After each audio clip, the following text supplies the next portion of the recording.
Mimosas with Comadres. It's Mimi. Lola.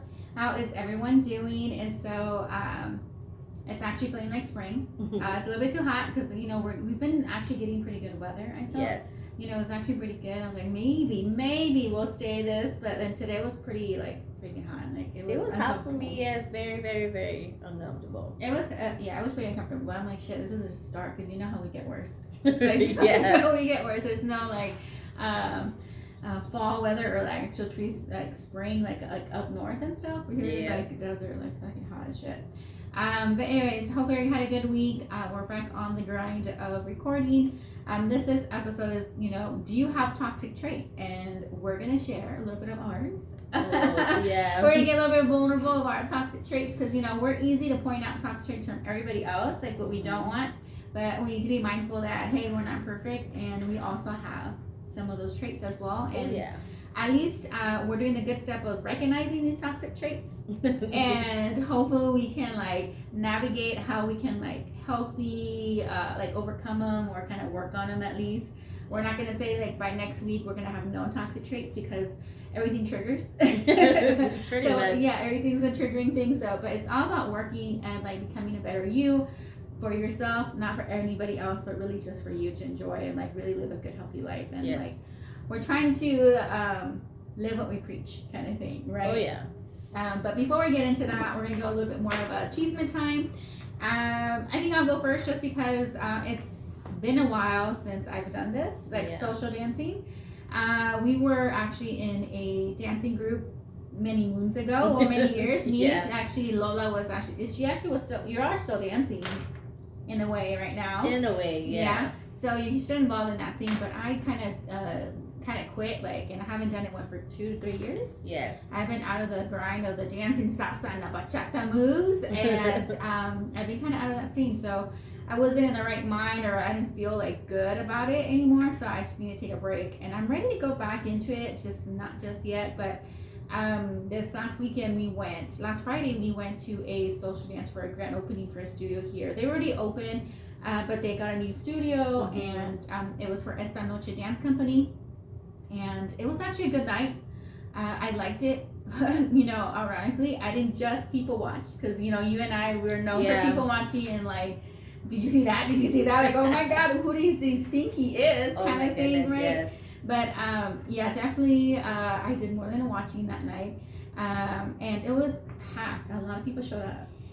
That's good. Yeah, they had a good turnout, and it was just something like pretty cool to watch and be in that scene again. I invited one of our guest persons that comes in. Maya, you hear her in the past episodes talking. She actually was, she got there and she invited some of her friends. And then Bea, you heard her in the last previous episode. She showed up with her friends as well. So it was a good group of girls. So that's pretty like good. Yeah. And you were there, and the reason why I definitely people watch. That's like my to the core thing that I love to do. But we actually dance, and we just dance with ourselves. So I think that's like the major difference, because like Bea and her friends, like they don't care. So they just want to dance, like, and just dance salsa bachata. We're literally like in a rueda, like there, and everybody was all coupled up, like, ooh, let's do this. And we're just a group of girls dancing with each other. So it was a good time. So yeah, definitely I like that, the difference. Their performances were so good too as well. They all did really good. Like I said, Noche Dance Company did really good. The guest people that they had were really good as well. The only thing that I would say critique-wise for that night is they had all their tables like sitting, and they had little lounge areas. Okay. They were already reserved, so they sold out pretty quickly. They're reserved. Yes. But you know how some other dance groups have chairs for the people who don't reserve anything, and they're like along the wall. They didn't have that, so if you didn't reserve, you didn't get one. You're just standing. Yeah. Unless you kind of like befriended people or you know them, and of course we were brand new, so to that scene, so we didn't know that many people. So that's the only downside, the only critique I would say. Like maybe next time, hopefully they'll have chairs against the wall for the ones who like bought the ticket but don't have like the table sitting, that didn't get the reserved seating or whatever, because standing the whole fucking night is kind of hard. I've had some people tell me, oh, I don't sit, and I'm like, oh, okay. So how do you put on your shoes? I'm like, you're standing there and you just like pick one leg up. I'm I'm like, all right, no problem. I'll sit. Yeah, I know. Like, I'm like sitting. Sitting's my friend. So yeah, that's the only like I guess critique I would have for the night. But anything else, we got free churros that night. Oh, very nice. Yeah, we got free churros that night, so that was like, ooh, yes, yes, please, give me some churros tonight. So that was nice. They were like next to a churro place there. Okay. And the churro place provided the churros for them, Wow, so that was pretty cool. Nice. So yeah, that was a nice little surprise. Yeah. Yeah, surprise. And there's never a night where there's a lot of group of women together. There is a little bit of drama. Oh. So there was a little bit of drama. So what happened was, it was just women being catty. So we were since we didn't have chairs or like the seating, we were against the wall, but there was like a nice little neon sign there. So all of our stuff was there. So we were noticing that people were just grabbing our stuff and like moving it away. And it kind of bothered me, like, hey, like nobody asked, like, oh, is this your stuff? Can you move it? Like, you know? So I was like, okay. We were just like keeping an eye on our crap. And then I stepped out because, my partner was coming and I was telling him where to park, whatever, on the parking lot. All of a sudden, some of the girls were coming out like, hey, we're leaving because we're about to fucking fight a bitch, Oh my goodness. I was like, oh no, what happened? And, the rest was, you know how they're moving their stuff, whatever. So we were being nice and we were taking pictures of the girl. Yes. Of the group. But they were taking maybe waist up. Okay. So they had the sign still, the backhoe was still just waist up. So why couldn't they keep the stuff on the floor? Okay, so but the girl wanted to move the stuff because she wanted her whole body to show. Oh. So, but they were just moving it. They weren't asking Bea or any of them to can you move, please move the stuff. They were just doing it for them. And I guess the people there kind of told them stuff, and that goes back and forth bickering. And then the friend that was taking the picture, she's like, hey, why are you talking to them like that? I'm like, I don't appreciate you talking to them. So she was defending them. Yeah. And then the girl started giving her attitude. And, the whole, how it is. No one's going to back down, all that stuff. So, it became a little bit of catty and a little bit more commotion. So she's like, I'm just going to go. I was being nice enough, taking damn pictures. And then, you just, the camaraderie, I guess, didn't come back to her or whatever. But yeah, so that happened. But before that, we had a good night. Other than that, we had a good night. We enjoyed the dancing. We saw a lot of people dancing too. They had a long little learning session at the beginning, like how they usually do. That's cool. So it was a good night. So I guess that's the only out of the ordinary that I did this past weekend. Anything for you, Lola? Well, while you were there, I was in Houston. Mm-hmm. So I've had this knee problem for a while. I'd say a couple months, but it's been bugging me more so when I go practice. Mm-hmm. And I had to tell my director that I just couldn't perform because in practice, I was noticing just the movement itself was causing me trouble. Mm-hmm. And after, my knee stayed so swollen, and I said I can risk it and hurt myself more, or I can just forgo the last performance for this routine. Yeah. So come to 3 days before, and I'm just kind of I can't do it. Luckily, she was like, your health comes first. Yeah. It sucks though, because we went from 5 girls on the team to 3, and then I'm out.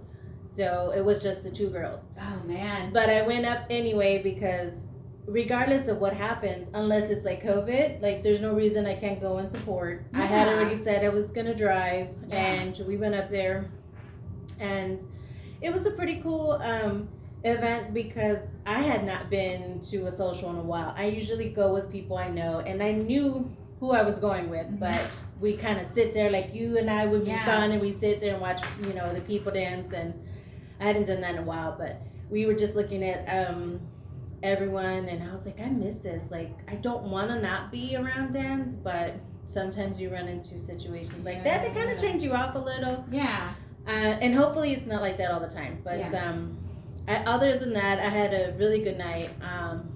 We were sitting on these those, if you've ever gone to a bar and they have that stool where your feet kind of hang, your knee doesn't really quite get that support. Yeah. I was sitting on one of those, and I'm like, I'd rather stand. So I was like, please, let's go back to the hotel. And I just was, I'm trying to walk straight, but I'm there dragging my leg, and I think I was just being over dramatic. So that was my drama. I was being dramatic, but it was, it still bugs me, but I said, wow, I had to say goodbye to the routine. I had already done it. I went to Round Rock and out of Austin. Yeah. And we've done it a few times, so I'm good. It wasn't like that was my one and only, but it just kind of, I was like, I can't do it. Normally, if you just can't, it's because you can't, but so. Yeah, I know, but it's your knee. Like, what if, like, it would have, like, mishap? We always slip on our heels a little bit, and, you know, that can, like, fuck up the whole year, and there you go. And it's all pivots and turns and stuff, so you need that support, and I don't have it. Like, I just... It's just a big old mess. Yeah, but, I definitely feel you about that. It was cool. Yeah. But, well, you'll be back on hopefully after. We'll see. I have to check and see what's going on. I'm hoping it's just like stress and it's like settled on my knee, and once I finish, that it will just kind of wash away, and I'm like, oh, okay, it's not bad anymore. So. Oh man. Well, we both have some, like, I guess, dancing experience and everything, but you were in a different city and I was here in San Antonio. So definitely was us getting back into the whole, definitely me getting back into the whole dancing more, and you doing your thing. But it's a good thing you did go to support all that stuff, because it's still like value, you know, you pay for everything. Well, I mean, technically when I told them I was able to, I didn't have to drive, because they were like, we'll drive. The hotel wasn't paid for. It was one of those reserve now, pay later deals. Oh, nice. So it wasn't too big of a deal, but I mean. But it's still good that you went to support them. Especially it was only 2 people now that they were going to perform. You know, that's it. Like, and the crowd was awesome, because they were just like, I think they saw their faces. And one of the girls, she was just like, I'm so nervous. And I was like, it's okay. And I said, remember, if you don't remember a part, ask for it. I said, because that happened to me. I froze. I so froze, and it's not fun. I said, so just ask. And, you know, she was good. And I mean, poor girl, you saw it on her face. She had really big eyes and smiled, but she was doing her thing, and I was just kind of okay. And then it was over. It was like it was so quick. Yeah, the music started. She went on it, but the crowd was just like, yeah. So it was so much fun. And then they danced. I mean, our director danced the rest of the night. We kind of just sat around and watched, and then she got asked by some really cute tall drink of water. I was like, you better go. And you're like, my knee doesn't hurt anymore. Yeah. I was like, how bad does it? Can I just wiggle it around in a circle? You just drag my leg. But she went to go dance, and that was the coolest thing, because, I mean, I don't know, if you, as a girl, you're at a dance, and to not get asked, I got asked, and I was just like, I'm so sorry, my knee. And I was rubbing my knee the whole time, so I think he thought I was like motioning, like, come here, and I was like, no, dude. I was like, no. But other than that, it was just a good night. Yeah, that's good that I had a good night myself. And then early after the performance, I decided to go home, and then you know, work week the next week. You know, nothing great about that. Well, that's good that we had a good weekend with dancing. You know, whether we danced or not, it was still a good night out. Now, so before we get into our No Post Wow moment, I do want to talk about Fiesta here in San Antonio. It's just started, and it's kicking off. Like, so it's you know, the city's becoming active now. Everybody's out, Necio's out in downtown, all that crazy stuff. So Fiesta is a celebration we have here every year during April. It's pretty much like a whole month event. With COVID and stuff, this is pretty much like technically the first time we have Fiesta from like start to beginning, right? So all the events, the major like stuff is happening this year. So which is cool. I do plan to do Fiesta. I like Central Market is people watching like gold, like that's amazing that you go there. And then plus, like, you know, you can take your own drinks, just put in your own, like, Yeti or, like, you know what I mean? And just enjoy the night. And, like, free music and stuff like that. I like doing all the free stuff. I really don't like to pay, like, for, like, Myosa and all that stuff. Because back then it was expensive, but I hear it's getting more expensive now. Yes, it is. So, at least for the food that I think about. Yeah, and, you know, people said that same thing with the rodeo. Like, a lot of, like, the, you know, the turkey legs and all that stuff are becoming more expensive, more pricier. So I imagine now with Fiesta, you know, trying to recover from like the past 2 years that we were, you know, able to like fully enjoy Fiesta and like fully like, you know, dish out. But yeah, I do hear that it's a lot more expensive now regarding going into Fiesta, especially food wise. But it's such a good time. It's such a good time, really, honestly, Fiesta. There is a lot of people. Plan ahead, definitely if you have kids, but There's always something going on now with Fiesta. Every bar, every like restaurant, whatever location has something themed with Fiesta. Like today, I picked up some of my son's friends, and like their block was getting closed because they were just gonna have a Fiesta thing that night, you know. So, you know, their district just celebrated like the Spring Fest Fiesta thing that kicks off Fiesta here for this side of town. So yeah, you know, it's getting started. The everybody decorates Fiesta style, like Mexican kind of, you know. And all the big parades, like the Rose Parade, you know, the Rare Parade, all that stuff happens. We love going to those, so definitely going to do that this year. It's going to be a different route. It's not going to be down Broadway. Oh, wow. They're doing it somewhere around St. Mary's and going into downtown because of all the construction that we're having here in San Antonio. Okay. So, yeah, definitely that's going to be a different thing. So, that's new. But other than that, every Fiesta or any day really, but Fiesta was major for a certain person here in San Antonio. He's a San Antonio legend, Hispanic Elvis. Oh, you remember him? Yeah. Okay, so in January he got sick. He fainted in Central Market. Oh no, that's how they got him. Yeah, he fainted in Central Market. That is my cat crying. He fainted in Central Market, and that's when he started getting sick. He had COVID, and he went to hospice, and he had a lot of complications from COVID. So he had those complications, and he got he got hospitalized, and from there they released him to hospice. So there was still some kind of hope that he was going to recover, but unfortunately he passed away last weekend. He was so close to making it to Fiesta, and everyone was like hoping to see him downtown Central Market, right? So he definitely did not make it, and he passed away. His name is John Esquivel. He's from he's a West Side native. And his whole thing was being Hispanic Elvis downtown Central Market. You could have like a fake guitar, and you had the little Elvis suit. And if you would go, like if you were downtown early in the morning, I actually would see him sometimes early in the mornings, like in his bike, with his whole gear, like the hair and everything. And he was like biking, you know, go to his spots in downtown, getting himself ready for, you know, that was his hustle, you know, and for many years. So everybody knows him for that. So R.I.P. Hopefully he's entertaining and meeting the real Elvis. Oh yeah, that would be cool. Always looking for the positive side for him. But yeah. He rests in peace, and everybody was like putting his little tributes for him and all this stuff on social media here in San Antonio. So he was almost here. Like, it was so sad he couldn't make it. But that's one of the things that happened here in San Antonio. So besides that, there's a lot of, now we're going to go into the no post wow moment. The no post wow moment is like, wow, what the fuck happened? Or like a crazy story, crazy event here in you know, that we're listening in news, or something crazy that's happening in our lives, or news, pop culture, whatever. So that's really the moments that we're going to talk about, no post wow moments. But the one that I want to talk about was, of course, Oscars, right? So before we get into the infamous slap that was heard around the world, you know, everybody's tip of mouth, and everybody was talking about it. Was the Oscars, of course. So I'm gonna discuss like before that happened, and just like good highlights, some good moments regarding the Oscars. So to begin with, I do want to talk about like a little bit of the history regarding the Oscars and how it relates to us as Mexicans. Because the actual award, have you heard the history of the award? Like, who's that person? Like the little six-pack that the Oscar has? No. So it was actually based of a Mexican man. Wow. So that statue is called Emilio Fernandez. Emilio Fernandez, wow. So it was based on him. Emilio Fernandez, he was born in Coahuila, Mexico.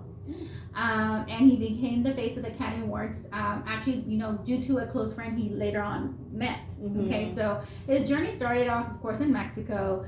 And Fernandez grew up during the Mexican Revolution time. Okay. And according to, like, you know, information from people who, like, documented all this stuff, later in high school, he became, like, an officer for the Huertistas rebels.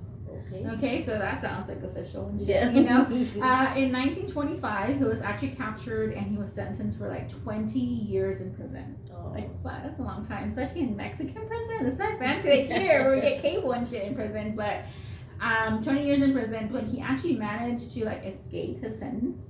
I have no idea what happened or what, but you know, back in 1925, I mean, shit, like it's not high-end security, you know. So he managed to escape his sentence, and he fled to Los Angeles. Okay. So that starts tying him into the Hollywood kind of realm, right? So he fled to Los Angeles. He started working, of course, years after, he started working as an extra in Hollywood. And he was picked up the nickname El Indio. racist as fuck, but you know, that's how his thing was, is El Indio. So when he met Dolores del Rio, the silent film actress and wife of the MGM art director Cedric Gibbons, that's the close friend that helped him like it, you know, be in that realm of people. So his nickname was you know, of course the nickname was like fucking terrible, like El Indio, the fuck, okay? But Del Rio and Fernandez became like really good friends, and later on, of course, they were good friends. Of course, he met her husband, and that's pretty much how the opportunity for the design came about.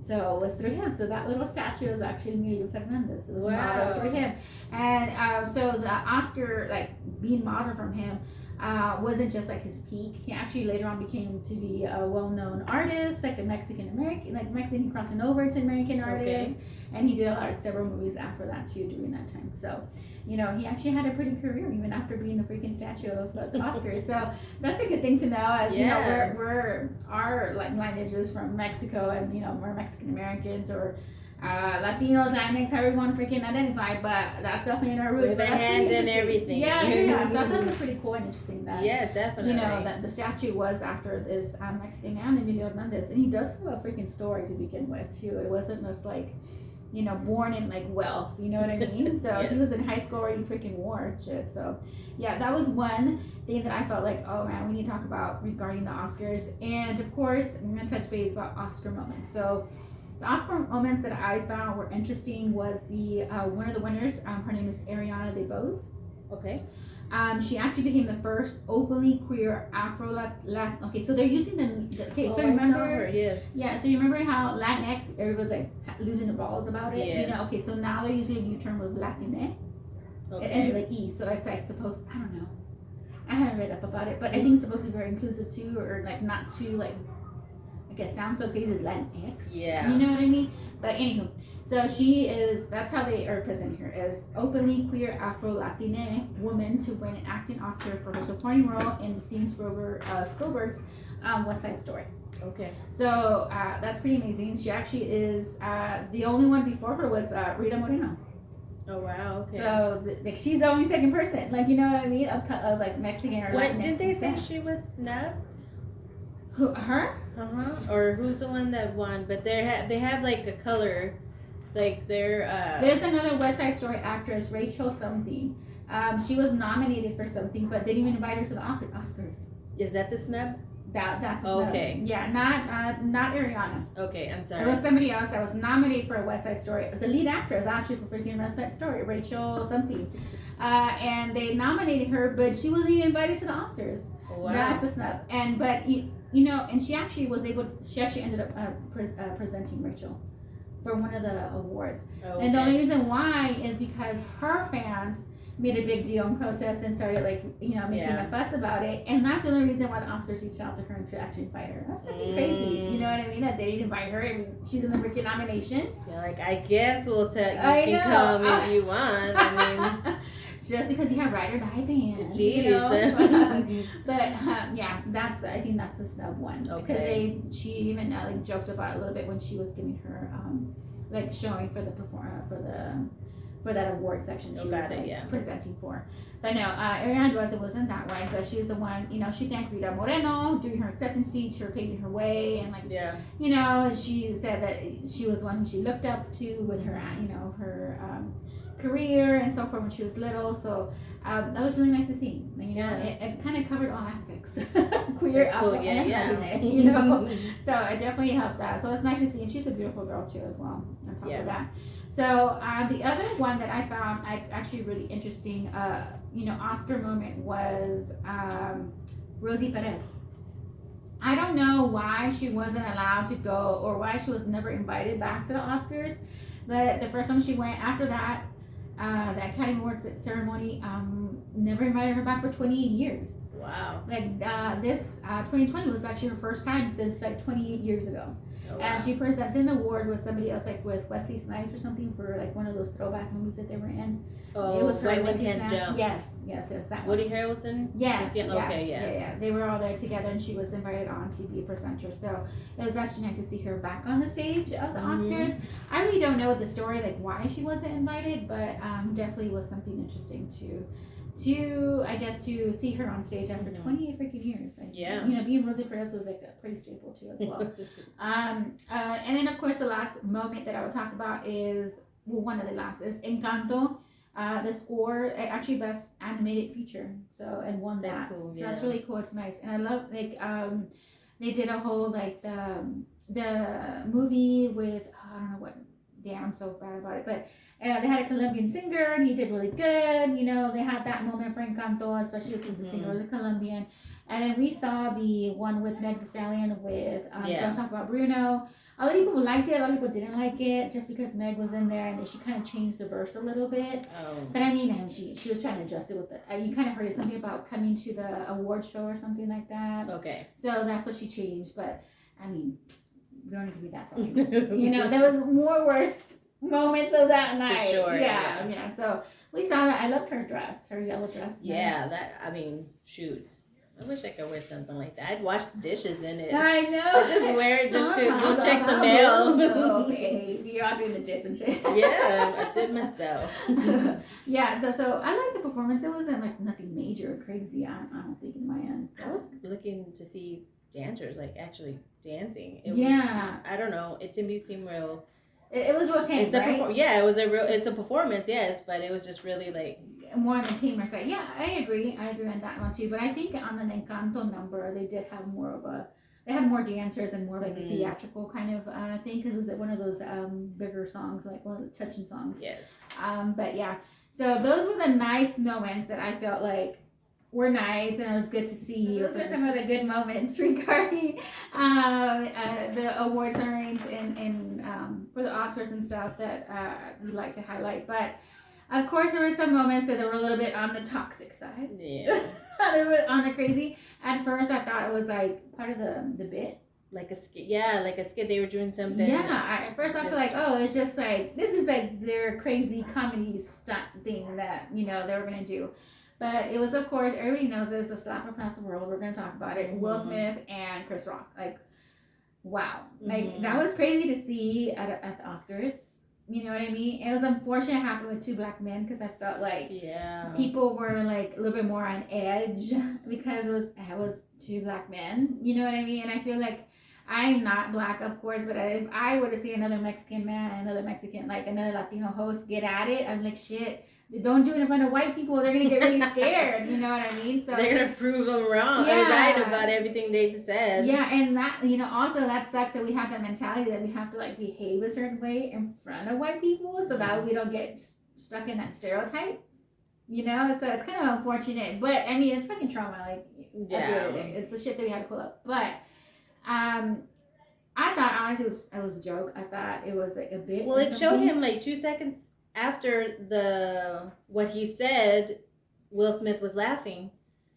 It was like you hear the end of the joke of Chris Rock, and then pan to him, and then he's laughing, and then a few seconds later he's walking up on stage, and then smack. Yeah, and it wasn't just a smack, girl. Like he went back. He's like, bitch, let me show you what Philly tells you. And bye, he smacked the crap out of him. Well, I guess that's better than an actual punch. It is better than an actual punch. I don't think he should have touched him at all. But okay, so yeah, definitely we're not condoning violence. No, we're not. Okay, keep your hands to yourself. Especially this is a toxic episode that we're going to talk about. We're not condoning violence at all. So now we're going to go into the part that was kind of toxic. And I think it fits well since our episode is about toxic traits. Yeah. There was one that was viewed for everybody to see, you know. But the only thing that was unfortunate, like I was saying before, was that it happened between two black men. Yeah. You know what I mean? In a very, like, I mean, come on, it's a very white predominant, like, award show. Many years of it being that way. And so that was the only, like, downer of the whole thing that it happened with two black men, you know? I would be saying the same thing if it happened with two Latino people, like if it was a Mexican, winner with a Latino comedian, you know? Yeah. And that happened, an exchange happened, I'd be like, shit, like, can we not do that in front of white people, you know, kind of thing. It's gonna scare them. And of course that's gonna fit the stereotypes and the stigma, you know, with our culture.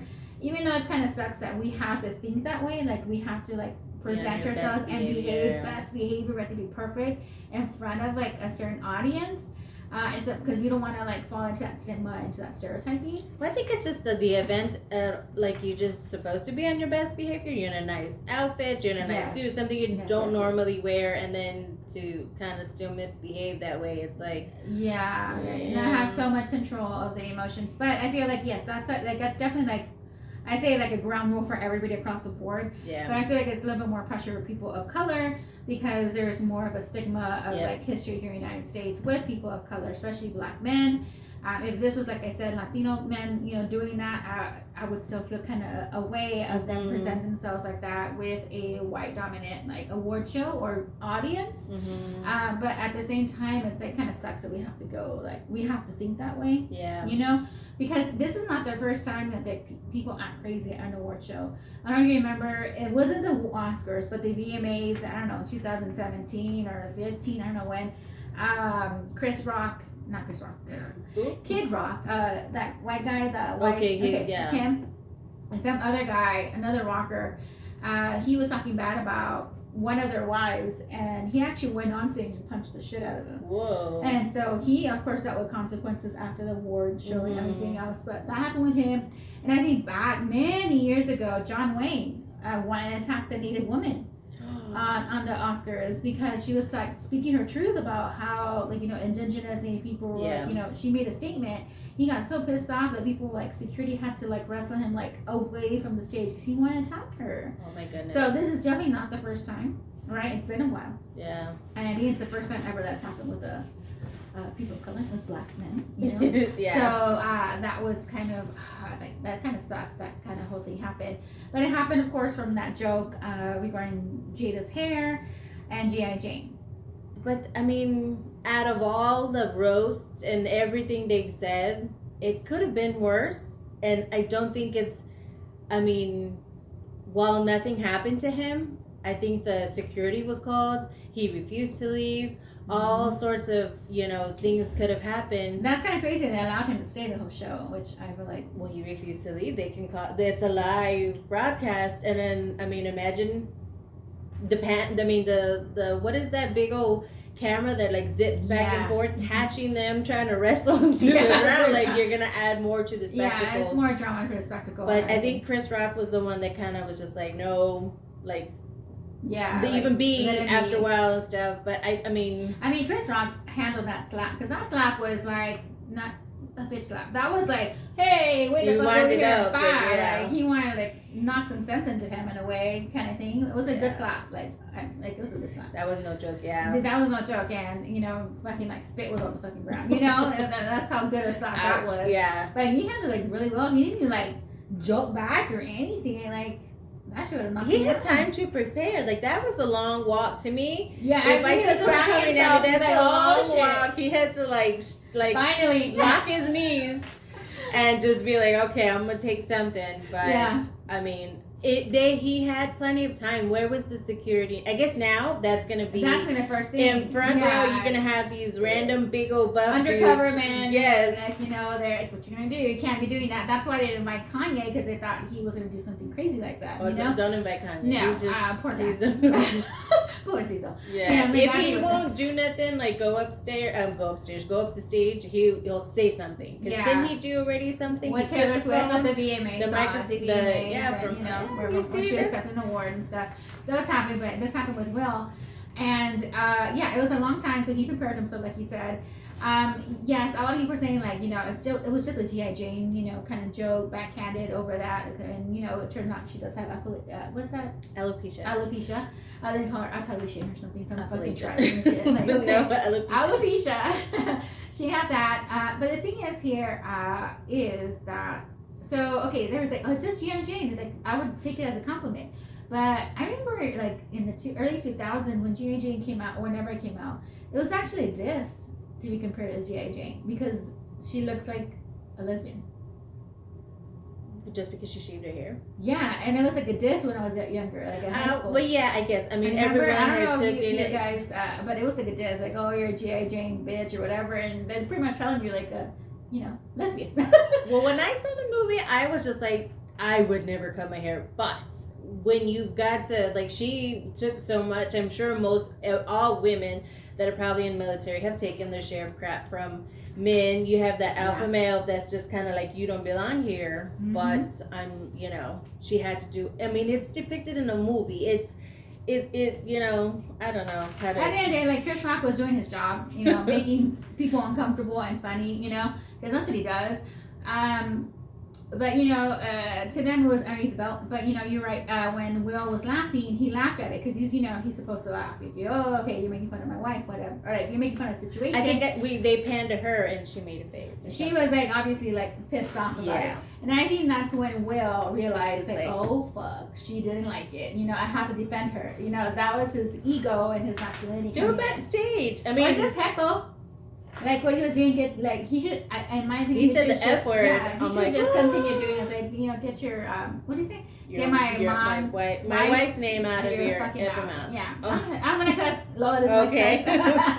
But no, I love to cuss, but I was trying to be nice. No, that's okay. This is 18 above. Kids, got it. Get out of this video if you're not. But it's get my wife's fucking name out of your mouth. I feel like that would have been just aggressively and like defunding her enough, right? But at the end of the day, like, when you see red, you see red. And especially like when you see your partner or your kids hurting or whatever, you're like, you blow up and you forget your common sense, you forget your chill, and you just go and react, right? So I feel like that's what happened, because once he saw her reaction, she didn't take it good. She kind of had like watery eyes kind of thing. And so he was like, I need to turn red. I need to do something. I defend my wife, and I need to, do this. So I think that's what happened. Really, I don't think he was thinking. And then he came back, sat down, and continued heckling him, and then all that happened. But yeah, that was kind of crazy. I thought it was planned because they did a lot of like videos beforehand. Like, me and Jada chose chaos today. And they were just doing like all this, like they're gonna like do something or whatever. So like other people are like theorizing right now, like it was planned because of all these little videos they did beforehand, or that the only one who wasn't in on this bit was Chris Rock, because they wanted that's horrible, because they wanted his raw reaction of him getting bitch slapped, in front of TV. But that's horrible. I don't. That's not good. It's not good, but I wouldn't fucking pass by it. Entertainment people trying to get the Oscars like hip more again. Buzz and stuff. Yeah, because the ratings have been going down and shit like that. Like, it's Hamlet Smith, they'll take it. All that stuff. But that's one of the theories. Also, the only thing that I don't like again, this is between them. Like, Chris Rock later on made amends with Will, and Will actually made amends with Chris Rock. He apologized, like a true apology in social media, whatever. All this stuff, this whole demonizing, whatever, this and that. Y'all can't see my face, but no. Yeah, I know. Lola doesn't like my chin is up. I'm like, no. I don't take it. No. I'm being hypocrite, Rock. No. Only because it's like, it's a choice. I mean, you make a choice. Like I said, that was a long walk from his seat all the way up there. You can see red. Second choice, like, oh fuck. Let me just hug you and like say something in your face, like get your fucking whatever, I'm gonna get and walk back down. In the back. I'm gonna take your goodie bag and whatever treats they give all us. the free shit's mine now, bitch. Yes. Something, or we gonna battle it out, dance it out. We're gonna dance it out, exactly. Something, yeah, but something like that. It was a choice, and yes, now he's apologizing. Well, he did apologize, but he resigned from, I think, the academy. Yes. Itself. So, but that's what I'm saying. Like, the repercussions of it. It's like, dude, this is your career. Yeah, I know. I mean, not to say what he said was nice or whatever, but this is normal. Yes. Because they do roasts like this, and I mean, but in a small, teensy way, it's just kind of like, I'd like someone to go and slap. If you put me down, I was just gonna mention that. There is a song about it. You gotta turn your back on your friends if he put you down. Oh my god, that song came to mind. So I was just kind of like, in a small way, I'm like, okay. But overall, it's just like, really, dude. Yeah, I know. Overall, it's like, really, you should like calm down. But at the end of the day, yes, I turned to Daniel, to my partner, and I'm like, if someone's making fun of me and making me feel uncomfortable, and I give you that fucking look, will you go up there? And handle him. Because yeah, we all kind of want that like love or that protection from our partner. Like maybe not hit nobody, but just say something on my behalf and we be don't like, have the money. We don't have the money to get the fucker out of jail or not get arrested. You know what I mean? True. So, but like you may have to back him up. You may have to go in there like, whoa, he's small, or my guy's not that fast. I'm not talking about your partner. I'm just saying, like, if I ever have a partner, sometimes he may not be the quickest. Like, okay. I just want to like just look at like tell him something mean and like back up. You know? Yeah, just get all like, puffy. Pretend you're gonna get like, puffy, and then I'll pretend I'm holding you back. Give him the eyes. You know that mom look. Give him the eyes and be like, later, just later. Yeah. You know, or get the chocolate. Find someone has a chocolate somewhere, and I bet you they had like really good sex after that. You know what I mean? I would be like, I ain't got hair, but it's flowing in the wind. I bet you that happened that night, baby. I know it happened for a fact. No, okay. But you know, okay. So yes, you're saying about like how Will, he has his whole career. Actually, I don't think that Will is going to suffer that much. The one's going to suffer that much is Jada. Because if you've been listening to social media or like TikTok or anything like that, they're throwing the blame on fucking Jada. Like if she told him. Yeah, just because she had that look or pissed off look, whatever, she felt hurt, and like she didn't like stop him or she didn't like help him with his own emotions. But at the end of the day, Will's a fucking grown ass adult. He's a smart man. True, that's what I'm saying. It was a choice. It was a choice. He was a smart man. He is in charge of his own emotions and his own ego. Because I feel like that was just ego. True. It wasn't really like he should have checked himself a little bit. He could, I would say, heckle the crap out of him, whatever, and everything else. But I mean, like, as far as like go like stalking the dude, I don't think it was needed. You know what I mean? But and it's funny because on I think it's the BAFTAs. What's her name? Rebel Wilson. She looked great in this freaking dress, dude. And her cleavage, I was like, oh my god! I wonder if I would look that way. Anyway. But she was talking about it, and she made a joke, but she was like, don't worry, Will didn't come to this award. And I was like, oh, because she made a joke of the entanglement. Yeah. Yeah, that whole, because I think they're used to the whole jokes of the low blows of the entanglement situation. But I feel like it was like towards her health condition and she doesn't have anything to like control of it. Mm-hmm. That's where it became more personal for her. Yeah. And then Will saw her reaction. He's like, this bitch, I'm going to get up and throw him out. So I feel that's why the whole reason happened. And then I feel like Jada's the one who's hurting more, which I don't get because they're blaming her for Will's actions. Like, she looked at him like, okay, but he should have just like heckled and like control his own emotions. You know what I mean? I'll handle him when we're privately alone and like bitch him out alone or whatever. But I feel like that's kind of weird that they're telling her. The reason why is people cannot get over the fact that they have an open relationship. They're open? Yeah, they definitely don't have a traditional relationship. Oh, wow. Because they've actually lived apart for a long time, and they're still together, and they have lots of love, but they have somewhat of an open, they never confirmed it, but the way they live and the way they talk about it, it sounds like an open relationship. Is that because there's some other guy named August? Yes, that's the entanglement. Oh, that's the entanglement. I thought it was like a old guy or somebody.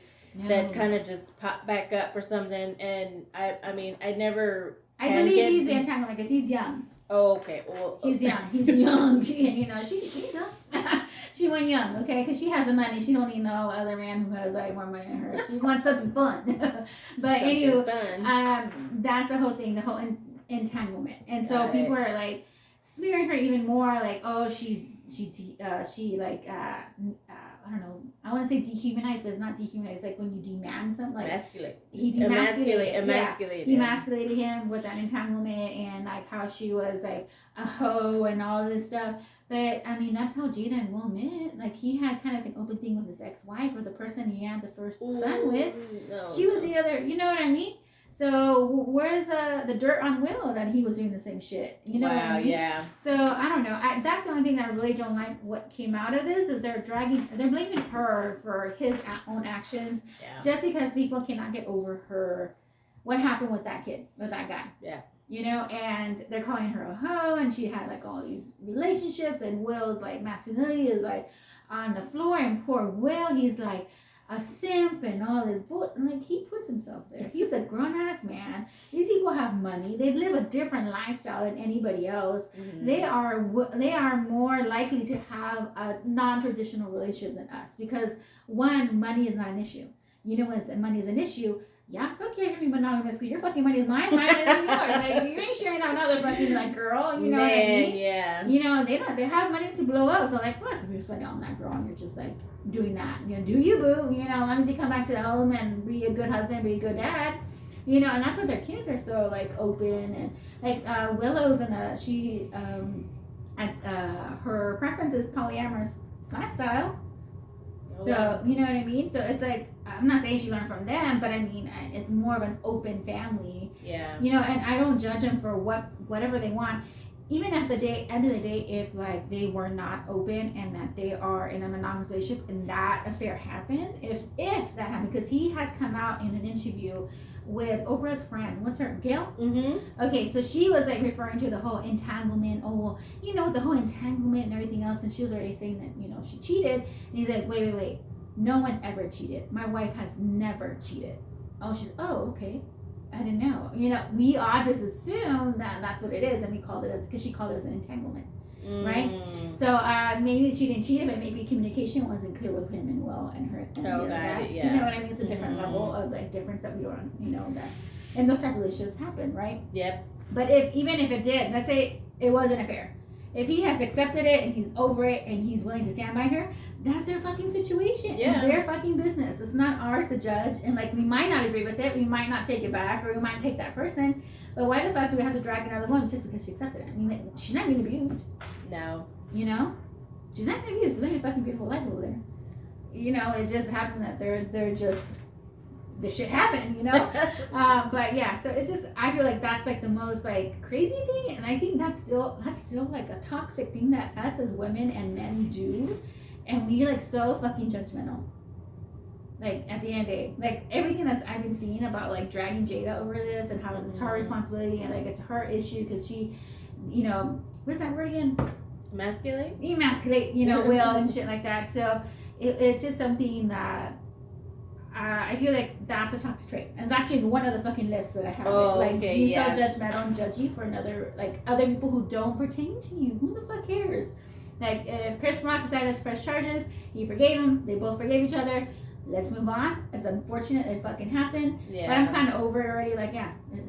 I heard about that before I saw it on, like, well, I only have Facebook, but I heard about that before I saw it on Facebook because it was like memes already and different stuff. They were quick, girl. Yes, I was like, what happened? What the hell happened on this show? And I was like, that's how I found out about it too. What is it? The Saturday Night Live type like crossover deal. Yeah, I was like, what? Yeah. And then I finally look it up, and then someone was nice enough to post a whole video, and then I was like, oh man. Yeah, I know. And I was just when I was just like, he said the F word, and I was like, oh my god. But that would have been drama itself if he heckled back Chris Rock and started saying that, you know, the whole thing he did about his wife and shit. Yeah. And that would have been, I felt like that was enough. Like, that was like, oh shit, it got serious. It got serious. Everyone's quiet. I know, like, huh? Yeah, no, so it was just, I felt like that would have been enough. But yeah, it was kind of crazy, and I feel like that's, like I said, that's like one of the toxic, like from his point, it was like a toxic trait, and then, I don't know, this whole drama thing about putting it all on Jada, and so judgmental and so crazy that we cry all the time, like, protect people of color, especially women of color, and then somebody actually protects a woman of color, and then we have the shit. So like, what? How dare you protect Why did her? you do it that way? Yeah, that, you know, just because of that doesn't mean, but everybody's like level of protection is different at the end of it. You know what I mean? So anywho, that was a prime example, I think, all the way around of toxic traits. Yeah. So I feel like we're ready to dive into our actual episode topic. Our own toxic traits. Our own toxic traits. Like, what are they and where they come from and how do we deal from them, you know, going from there, right? So I'm definitely gonna, like, share some toxic traits. I found some really good ones because these toxic traits pertain to like you yourself. So, because I know it's so easy for us to pinpoint toxic traits from like our partner, friends, coworkers, bosses, because we can see them sometimes, you know, and we're so good to pinpoint. But we forget that us ourselves, we're not perfect. Like we need to start with us first, you know, and then really heal ourselves and like figure out how to go from there. And so I feel like it's important for us to like call us out and keep us accountable. Trying to be somewhat of good women and you know, good people around here. So I'm gonna name out some 30 toxic traits, and I want you to, you know, keep tags of it, Lola, and I want you to tell me which one are yours. Got it. 2. I'll tell them 2, okay? Because I can. I'll be like yes. Yeah. I can do that too, like the whole night, and it'll take forever. But so number 1, manipulation of others. 2, lying. 3, cruelty. 4, selfishness. 5, sense of entitlement. 6, cheating. 7, arrogant. 8, being overly competitive. 9, jealousy. 10, blaming others for your woes. 11, holding a grudge. 12, inconsistency. And then 13, stubbornness and inflexibility. 14, passing judgment on others, people on TikTok. 15, playing the victim. 16, attention seeking. 17, seeking the validation of others. 18, participating in drama. 19, comparing yourself to others. 20, negative self-talk. 21, people pleasing. 22, perfectionism. 23, taking things personally. 24, reliving the past. And 25, worrying about the future. 26, the overuse of technology. 27, ignoring self-care. 28, not speaking out. 29, holding on to loss. And 30, resisting new experiences. So I'll go first just because I already have mine written down. Got it. From those, the ones that I really resonated is inconsistency. That's one of my toxic traits. And 2, reliving the past. That fucking kills me. Like, reliving the past is gets me crazy and gets me triggered from things that are happening now, you know? And that might not be like the same thing that happened to me in the past, but something that's going on now is triggering to a memory from the past, and I can't just let it go. So reliving the past actually is really hard on my relationship. I came from a very toxic marriage. And I see some, like, as soon as I see, like, some hints of, like, trace of red flags of, like, what happened in my marriage, I'm like, hold the fucking phone. You better pack your bags. You better do this and get the fuck out. Because I ain't dealing with this bullshit again, you know? But that's, like, one of the things of reliving the past. Also, like, maybe we've been together for 6 years. So a lot of mistakes have been done. So a lot of growing also has been done. So letting go of the mistake and acknowledging that they're growth, you know what I mean, and that they're just like going through this growth process with you too. That kind of the whole letting go of what happened in the past is kind of hard because something other triggers me. And sometimes I'm like tight grip on that past. Like, I don't want this to happen. I don't want to feel that same way. You know what I mean? So I pick up my defense and I start hitting below the belt, like saying shit below the belt, or like putting up that wall, like it goes up, and I'm like, fuck you, get out of my life. I don't need you. No, thank you. No thanks. Next. Even though we have so many years like together, but that shouldn't count. But at the end of the day, that's what is. And also with like even my own kids, like they're teens right now, so like they've done a lot of stuff like hormone phase and stuff, and like just letting go of their mistakes and like establishing that trust with them. It's kind of hard, and like not in the back of my head like, well, she or he did this before then, you know what I mean, what in the world, I don't want them doing that now, kind of thing, right? So that's kind of scary and kind of hard to let go. So that's one of the ones that of my toxic traits. The other one, inconsistency. I mean, you can see in this podcast, sometimes I post, sometimes I don't, you know what I mean? So that's kind of hard. I'm really trying to work on that social media, just because I know that you have to be consistent. Anything you do with life, with dieting, with like working out, with helping self-care, you have to do this like to build that good habit and get out of that slump or that rut that you're in.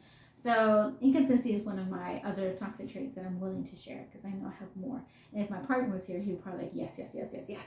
But me. You think I found these other ones? Yeah, exactly. Those weren't on the list that she had, but she has these. But me, I'm willing to share those two, and those are mine. How about you, Lola?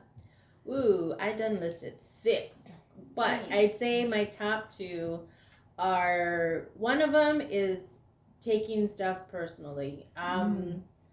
I think I invest a lot, and not that it's a bad thing, but I invest more than what I should. I take people at face value. Mm-hmm. So when you telling me you're nice, you're this, I do this, and I help, and I whatever, and I'm that kind of person, and whatever, I listen, and I'm like, yes, you are someone I could be around. And when it's not exactly that, or when it comes time to, for help, yeah. I don't really like asking for help. So when I do reach out and I do ask and you disappoint, it's very, very, very disappointing. Yeah. I hate disappointment, and it kind of deters me from asking again, because I'm like, I'll just do it. Never mind. Don't worry about it. And I take it very personal. And while I don't think it's exactly toxic, I think it's something that I need to work on, because may not be doing it in a malicious way. Yeah. Sometimes stuff happens. You can't exactly do it. What happens if they get sick?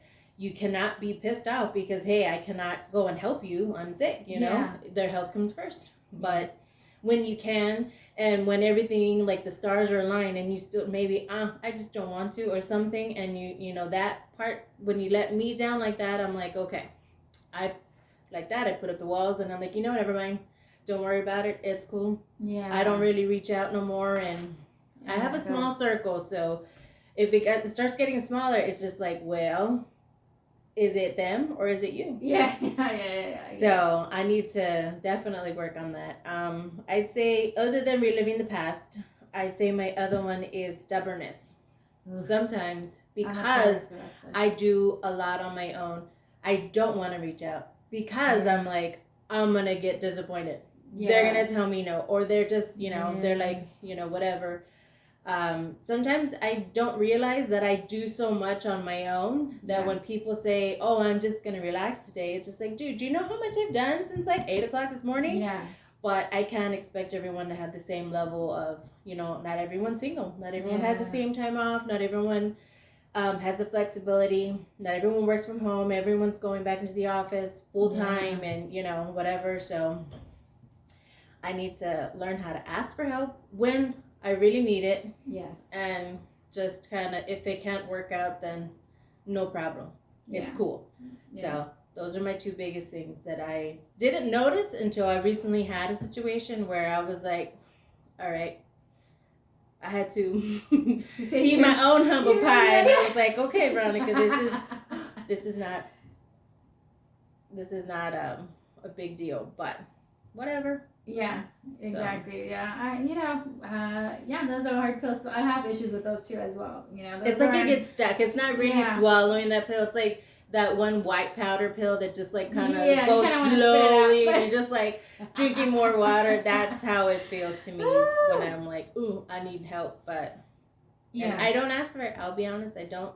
I'm the same way, and we're both Taurus, so we're very stubborn. I'm Gemini. Oh, you're Gemini. We fall in that. Fuck. Well, I'm Taurus. That's like a natural stubbornness for me. But I feel you. Those are also in my list. But these are my top 2, and those are your top 2 as well, and those are good ones. Those are good toxic traits. God bless the people who have to deal with those every day. Oh yeah. But the most important thing is we have to deal with each other, with like our own self. Good. We haven't really bumped head yet, so that's good. Yeah, thank God. There's a fucking flower to be across the damn room by now. All right, so where do you think we learn these stuff? Do you think it's learned? Some of these, I know not all of them are learned. Some of this stuff we pick up because we're our own person. But do you think some of these are environmental, or like you learn from your own parents and people around you? I'd say the stubbornness is environmental. I think it's really, I think both of mine are environmental. I grew up very learning very early that I needed to take care of myself. And you cannot count on anyone. So it was kind of instilled, get it together, do what you have to do. And then I saw personally for myself when I was in need that I had no one there. And that's where the reflection or maybe introspection where I was just like, is it them or is it me? Why don't I have that band of people around me to help me to say, hey, you know, Lola, come stay with me, or Lola, like, we see you're in a bad place, like, let's help you. But by the grace of God, I made it out, and I'm here, and that's a struggle I still have, because now it's like anxiety where if I don't do this, I could lose it all, and then where am I going to be, you know? So I think it's very environmental. That's all about living the past, reliving all the trauma, all that stuff. Trauma shit. But this was more mine because I think I, at one point, was thinking it's going to work out anyway because everything had. Yeah. And up until that point, I was like, ooh, I got a nice dose of reality. And I said, I need to get it together. And I did quickly, which was good. So that was a nice eye-opener for me. But it just never really like let off that anxiety of like, okay, I can breathe now. Yeah. I'm still constantly like doing something. Yeah. And so.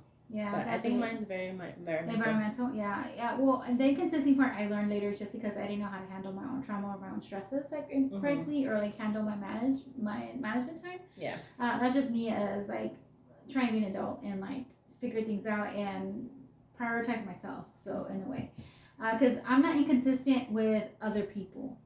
Like if other people need me here and there, I'm there for them. Okay. Do you know what I mean? I'm inconsistent with myself. Got it. So I don't prioritize myself. So I'm not doing like anything with me, like my goals, my whatever is dealing with me. I don't prioritize because I'm taking care of my kids. I'm taking care of my partner. I'm taking care of work. Yeah. My clients at work. You know, I'm prioritizing everybody, my friends, everything else. Like I prioritize their feelings over mine or my own dilemmas.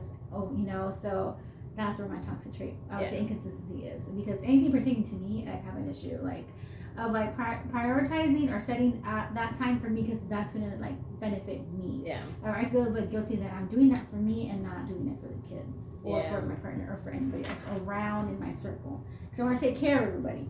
Yeah. You know what I mean? So that's one. And then the other one about reliving the past, I've definitely learned. My mom has a hard issue of like moving forward and stuff like that. So she lives in the past, and that's where her bitterness is at right now. Yeah. And I don't want to be that, be that bitter woman. You know what I mean? So us acknowledging our toxic traits is the first step. Actually, that's called the self-awareness kind of shit. It's funny because I'm telling you how stubbornness is one of mine, but I was like, it's not really a toxic trait. Girl, I was like, oh my god, it's on the list. Just say yes, girl. Sit in it. It's a toxic trait. I'm like, oh my god, just accept it. My name is Lola, and I'm stubborn. Yeah, exactly. We should have done the intro. Yeah. Hi, my name is Mimi. I'm inconsistent and I live in the past. Those are my toxic traits. Fuck. But that's like, I guess, the first step of recovery. Yeah, definitely. We acknowledge who we are. Yeah, that took a while. It did take a while, half of that episode, to actually say I am so and so. But it's okay. It's a step. Okay, so let's first start off like what are like the myths of toxic traits, because we live in those myths a little bit, right? So the one that I felt like was interesting was people can't change their toxic personality traits. So that's like a myth. People think like, oh, once they're toxic, that's who they are. Yeah. You know what I mean? Like you can't change them. There's no going back. There's no like working through it. But if they are growing and they're willing to admit that's a toxic trait and work through it, of course they can. They can work it out, right? So that's one of the myths. Another one that I found very interesting, because I do this shit all the fucking time, is you can fix someone else's toxic trait. I do this personally with kids, with my clients. Like, I feel like I got this. I'm a fucking Taurus. I got this. I'm not I grew up with my mom. Like, what the fuck? I can handle anybody. You know what I mean? I I can change you. My love, my pussy, my everything will change you around, bitch. Like, you will not be toxic after you stop finishing having sex with me. After I'm done with you, you're going to be fixed. Yeah, I'm going to suck all those damn toxic traits out of you. So, yeah, that's my fault. Okay. And that's something to realize that is a myth. And, unfortunately, no, your pussy's not going to be that powerful sometimes. Yeah, no. It's not going to change that out. So, definitely that's something to understand, that unfortunately not all the time everybody's gonna be like convinced. Yeah, not quite. Yeah, that's what's gonna happen. So I feel like those two are pretty important to highlight and to understand that. So those are the myths. So what is the steps to get out of this toxicity? You know what I mean? And like what I've been alluding to, of course, is realizing that you have a toxic trait, right? Or that you have these things that are affecting other people around you, right? So I think that's the first step of like realizing all this. That's been, called actually internal awareness, which is the first step of what we just did, is admitting that what our toxic trait is, right? So we did the first step, yes. And then the other one is, of course, the external self-awareness. That's pretty much when you're understanding how other people view us, and like in terms of those factors listed above, and how we see ourselves and how others sees us as a very different experience. Because, we might not think our toxic trait is a big deal, but we're like hitting deep with other people, and we're like traumatizing them. Like, we're the PTSD reason. You know what I mean? So not just us, but I mean like in other situations. Like I was people. like, like not us. I know you haven't done like that crazy, but like other people, like there's like, I don't have any toxic traits. Like, I'm perfect. Right? Yes. I don't have any. Like, it's the other person. Or you have the potential to do it. Yeah. That's just understanding, like, sometimes you don't come off as well, and sometimes we're the reason why other people are going to therapy, and you don't realize that. You know what I mean? So that's kind of a hard pill to swallow. But internal and external self-awareness is like officially the first step to like, okay, I get this. Like, it's not just like harming me, it's not like harming other people, and I didn't realize that kind of thing, right? So that's where I was kind of going for regarding that. But that's like the first step. Now, the other thing is realizing that for yourself, but also like understanding like how to handle that with other people, because it's not just us in the world. We're dealing with coworkers with toxic traits, bosses, partners, all that good stuff. Even your kids, you know what I mean? And I kind of deal with that. And I think the first step that I found like was pretty good was, number one, is understanding that it isn't about you. Yeah. Majority of times I'm reflecting past trauma or past issues, and I'm projecting it onto you. Yep. And I'm just like, unfortunately, you're the first person who I'm gonna take it out on. Boom, mess you up with, So that's definitely something that's just understanding that it really isn't about you, it's about them. Something with them that they have to deal with. And unfortunately, you're just in the way of that moment, So it's like, it's when someone else's behavior makes you feel insecure or sad about it. Yeah. But, just don't blame yourself day and day. You're going to have to, like, shake it off, unfortunately. And so that's the first one. I thought that was, like, good to understand. The number two, like, how to deal with this is try not to react. And Will Smith, this is for you. Try not to react. I know it's hard because the people who are doing this, they know you, and they know what buttons to press. They know what to trigger you. They know what to say or not to say, or how to act around you to trigger you and to want you to react, right? So number two is try not to react. Like, step away from the situation, go outside, heckle, don't slap, kind of thing. But, those are no things violence. No violence. Those are things that they do recommend, is like how to handle a person who's in a toxic situation. Third one, sorry, my cat is going crazy right now. But the third one is setting boundaries. I think that's another hard one. Honestly, I think I'm good with setting boundaries. I usually try to tell people how to be with me, so you don't get that extreme of me. Yeah. And most of the time they don't listen. Most of the time they cross that line anyway. And who remembers all Everything. restrictions anyway? Everything. So it's probably not intentional. That's why I said maybe it's not malicious. Yeah. But when they cross that line, and then you have the explosion, and I think I'm more looking intimidating than actually intimidating. Yeah. And they're just like, oh my God, you're gonna whatever. I'm like, I'm not gonna touch you to scratch you, dude. I'm cool. Like, let me get it out and yell and get all fussy. Yeah, but it's over. Yeah, it's over just that quickly. Yeah. I don't want to waste no more energy on you. I need a quick little burst because I gotta let it out. I have a drink and I'm cool. Yeah. And most of the time, it's that easy. Sometimes it's not. Yeah. Sometimes it's a long drive home, and I'm listening to I have an In My Feelings mix. Oh, I love those. And I have this song that just kind of, it'll either make me cry, or I'm driving not fast, but I'm just like white knuckling the steering wheel, and I'm just like singing the song, and I'm like, they changed the words on me. So, yeah. Yeah, a good cry is needed when you're in that time. Yeah, but for some people, setting boundaries is pretty hard. I think setting boundaries with your family is the hardest part for some, because they just don't want to be that person to set boundaries. But I think it's needed. If you're coming from a toxic family, toxic past, you need to set those boundaries, because at the end of the day, here's the line. Yeah, you're gonna drive yourself crazy. You're gonna, alcoholic, sip, is gonna drive you not on a good town road. But yeah, definitely setting those boundaries with the people who are the closest to you, with your partner, with your family, with your coworkers, with your, everything. It's just about talking it out and just really just being very honest and transparent how to set those boundaries. Yeah. So yeah, definitely that's a good one, but for some it is kind of hard. Number 4 is be honest about how the toxic trait impacts you.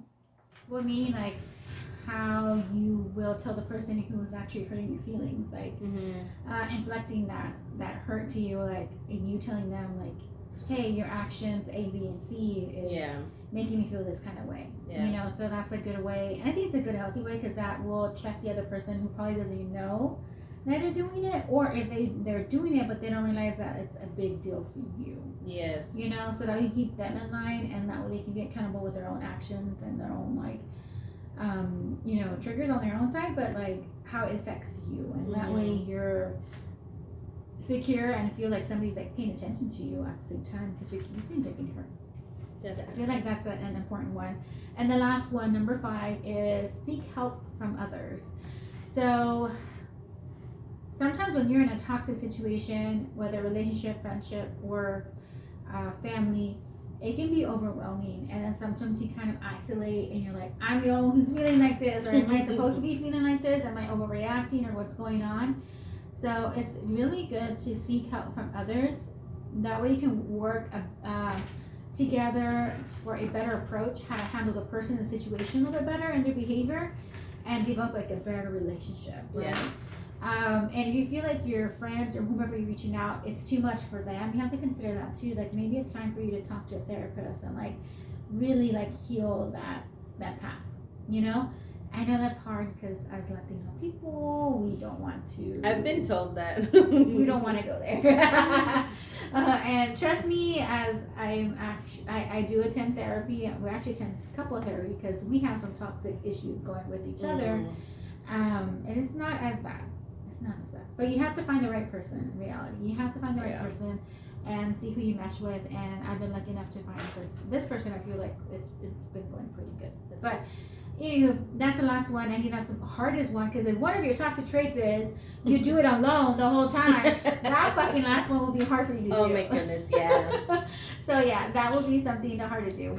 Cross the arms and allow people in to help, and just, maybe just talking with someone, you'll realize it on your own, because sometimes it's talking it out. And sometimes that's how I realize stuff for me. I'm like, OMG, I'm listing XYZ, but I was told whenever you're pointing your finger at someone, you have 4 pointing back at you. So that's the greater impact that is going on. Is it you or is it them? Or is it them or is it you? Is the reason you're in the situation. So Yeah, I've heard that too, that saying too. And I was like, fuck, well, I only want one finger friend. I have to be four. Yeah, like, just one, the good one. Just one, that's all I need. Like, cool, like, I know I'm being toxic right now, but la toxica, you know?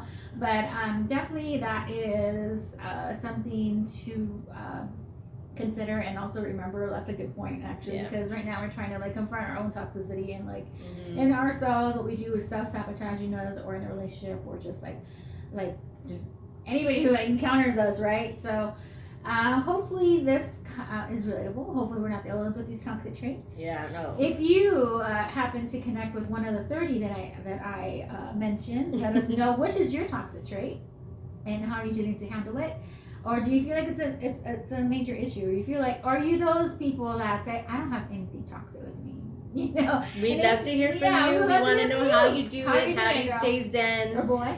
Keep it cool, calm, and collected at all times. To me, sometimes I'm just like, I can be one of three. I can never be all three at the same time. Yeah, me neither. I'm between a 3 and a 7 on a scale of 1 to 10. If it's 3, something's happening. There's storms are brewing. If it's over a 7, usually alcohol's involved. I'm a little too nice, or it's just kind of my mix gets played. I'm in my feelings mix is on. And I feel you, girl. So this is our episode here, sharing our vulnerability regarding our toxic traits. I know we are not the only Toxicas in here in San Antonio. I see you guys everywhere in downtown. Put a name tag on and join the club. Yeah, exactly. And I'm definitely going to see you guys in Central Market, especially if you guys will be joining out there in Fiesta.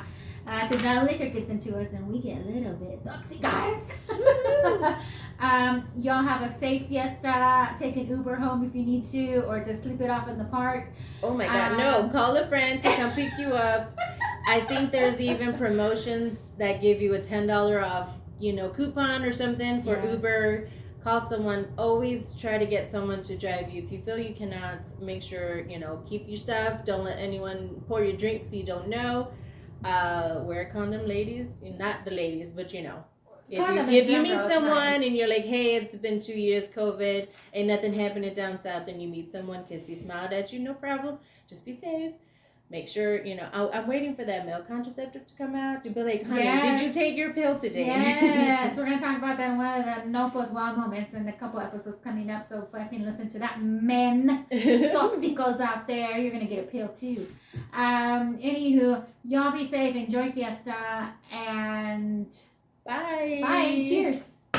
Oh, one more note. Sorry. We're actually on YouTube. We're gonna actually recording this episode like with video. We are trying to keep as anonymous as possible. You might have glanced my face in the video if you're watching it. We are gonna be on YouTube and TikTok with some clips. So follow us there. I'll show up that share that stuff on our pages on social Instagram where you can follow us on YouTube or on TikTok.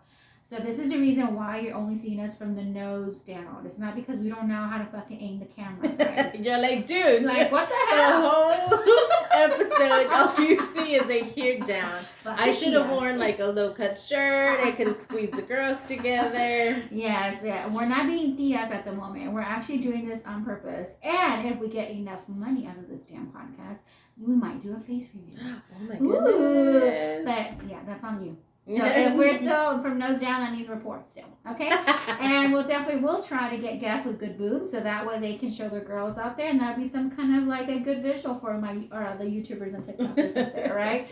But okay, that's it for real. Bye.